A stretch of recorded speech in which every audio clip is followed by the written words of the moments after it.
everyone, and welcome to my channel. So this video is going to be a walk through my shift with me and the NICU. So I've been kind of wanting to do this video but just waiting for the right time, and I had the opportunity to do it this shift I worked. So I figured why not go ahead and just get it done with and show you guys what my shift is like. So I do want to say not every shift is typical and routine. It depends on like the number of babies you have, their acuity, if there's anything in labor and delivery, all of that kind of stuff. So this particular night I just had one baby that was on bubble CPAP, and then I was on first admit. So I'm just going to kind of walk you guys through my shift, and I have some clips that I recorded and I'll just insert those in here as well.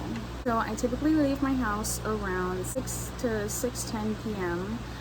This night I left at 6:10 and I got to work at 6:39, so I badge in to the parking lot, park, and then I walk in by like 6:45. I typically put my lunch in the fridge, fill up my water, and then this night I had made some homemade donuts with some pre-made filling, so I just dropped those off and put them like in the break room on the table for anyone to have. I have to wait to clock in until 6:54, so that's what I did. And I get my assignment and I get report.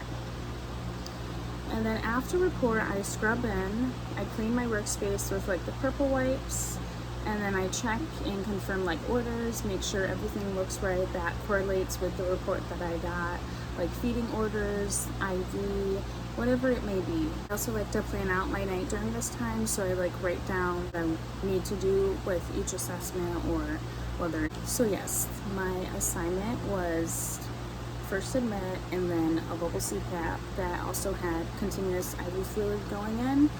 So I had an IV to watch, and we chart on those every hour, so I made sure I looked at it, made sure it was still okay and there was no issues. After that, I clean like the stethoscope, the bedside, IV pumps, the gavage pumps. I do my safety checks, so I check for suction, ambu bag, bulb suction. I look at the IV and make sure the rate is going at what it's supposed to be, that the order says, and that I got in report. And I just make sure all of that is what it's supposed to be. And so this night I also had ampicillin due at 8 and 4. After I like check my bedside, make sure everything looks good, since I was on first admit, I checked my first admit spot, and we typically like to have a warmer and an isolate set up just in case if something comes in, because with being on first admit there can be stuff down in labor and delivery, or something can come through the ED that we were not expecting. So I just like to be prepared, make sure that's all set up, everything's working. I have like all the paperwork that I need. Everything is ready just in case if something happens, because the last thing you want is to go to a delivery, nothing's set up, everyone else is busy with their babies. So yeah, and I also want to mention that usually I don't have one baby. Like our census is super low. We were at 5 babies, so we were working with 3 nurses. So since I was first admit, I just had one, since that's probably like more doable. Yeah. After I check my first admit spot, I like to set out like the supplies for my first assessment. So for this particular one, a measuring tape to measure the abdomen, gauze pads like 2x2s, sterile water, the feeding, which it was just formula going over the pump, just everything that I may need. I like to get out and get ready so I don't have to like be disorganized or run back and forth during assessments. I try to be as prepared as possible. So yeah, usually I like to start my first assessment depending on the baby. This one I started at 7:40 because I just like to start a little earlier to get stuff done, and I did have the ampicillin due at 8, so I try to get everything done.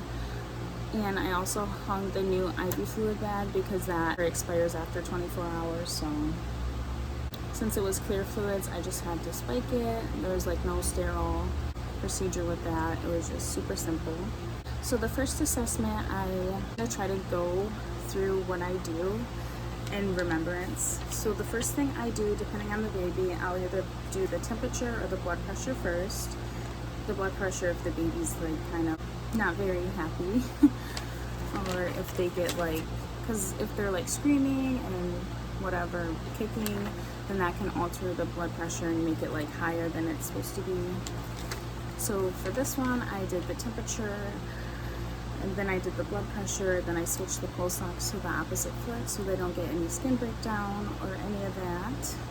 And then I kind of start my assessment, and I just listen. I listen for placement of the OG tube, make sure that's in the right place.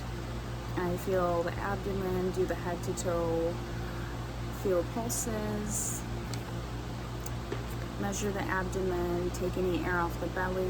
Usually I like to take the air off the belly if there's any before I measure the abdomen, so it's kind of accurate. What else? I like to weigh the baby, so I usually change the diaper, then weigh the baby, and then I switched out from the mask to like prongs for CPAP, and it was like a OptiFlow setup, so I had to like disconnect it from the tubing and then connect the prongs. So after I did that, I kind of felt the fontanelles, did a visual assessment of everything, and eye care. So I just take like sterile gauze and clean their eyes with sterile water. And then I reposition the baby, get them all squared away, and start the feeding.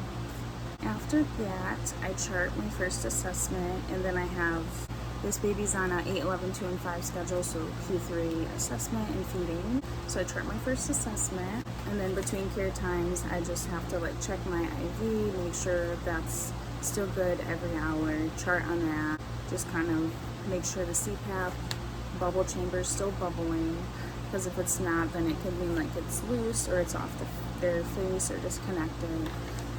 So yeah, and then I also like to just help out where needed. I usually start my second round like the same time, so 10:40, so like 20 minutes before.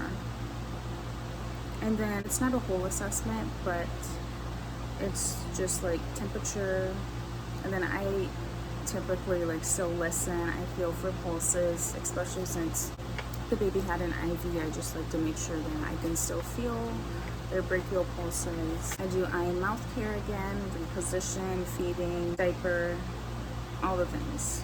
And then I'm usually done around like 10:55, because it's not as intense as the first assessment since I'm not weighing the baby again and doing all the things. And then I chart my second round once I'm done. That doesn't take too long for charting. Sometimes it just depends. It can be tedious with different babies and depending on what they have going on. And then I had a coffee break at 11:17. I just grabbed my coffee, drank it, and then midnight comes around and I chart my plan of care and weight. I also chart the acuity at like after I check my order, so like 7:30. It's just like the level of care. So my baby was a level 3, so I just charted that. And then after that, I read some like NICU articles that my preceptor had printed out for me, just trying to educate myself some more. I really try to do education on night shift and have an understanding. So I did that around like 12:45, and then 1:40 came around and I start my third round. So I did another blood pressure, another abdomen girth measurement to see if there was any difference, and vital signs, all the things. Not all the things, but eye and mouth care, diaper, reposition, feeding. And then I chart my third assessment, and then I took my lunch at like 2:20.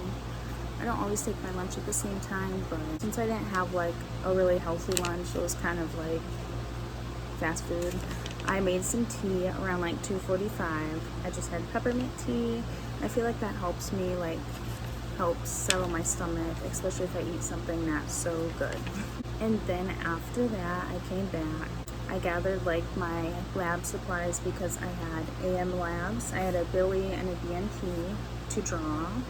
So I just gathered a pink poker, heel warmer, a bandage, alcohol wipe, gauze pad, the lab sheet, and a lab bag. and a patient label. And then I had ampicillin due at 4, so I got that ready at like 3:45, got it all mixed up, and then started it and did the flush after. And then I also gathered my TCB and blood sugar machine because we were getting daily TCBs on this baby. Then I just checked the blood sugar since I was doing labs anyway, just wanted to make sure it was still in range and the baby was okay. And then I started my 4th round at 4:45 because I wanted to do like my assessment and all of that, the vitals, listen, eye mouth care, and then like do the labs and then run those down by like 5. So, oh, and I did the TCB as well. I did the blood sugar, and then I drew the Billy and BNP, and then I ran that down at like 4:58, and then I came back, started the feed, and repositioned the baby, and changed the diaper, of course. And then 5:15, I gathered some supplies to restock the bed, like linen, formula. I grabbed some like syringes from the back, kind of like restock anything that I might have used, and so day shift has everything they need. And then I just folded the linen, I put that in the drawer, and then that's about it. I just did the hourly IV assessment and charted the fluids, and then I gave report. And then at 7:18 I ate a little breakfast, which is Jello, because I have to wait to clock out till 7:24. Usually I eat yogurt, but I'm out of yogurt, so I just brought Jello, and that somewhat tied me over until I got up again. So that was my shift, and I want to do more of these, kind of more in depth and just explaining everything, get more footage. I definitely want to show you guys with a 2-baby assignment and a 3-baby assignment. I hope I didn't miss anything. I try to like write everything down throughout my night and just share with you guys my night. Yeah. Thank you so much for watching. I hope you stay tuned for more videos, and have a great day.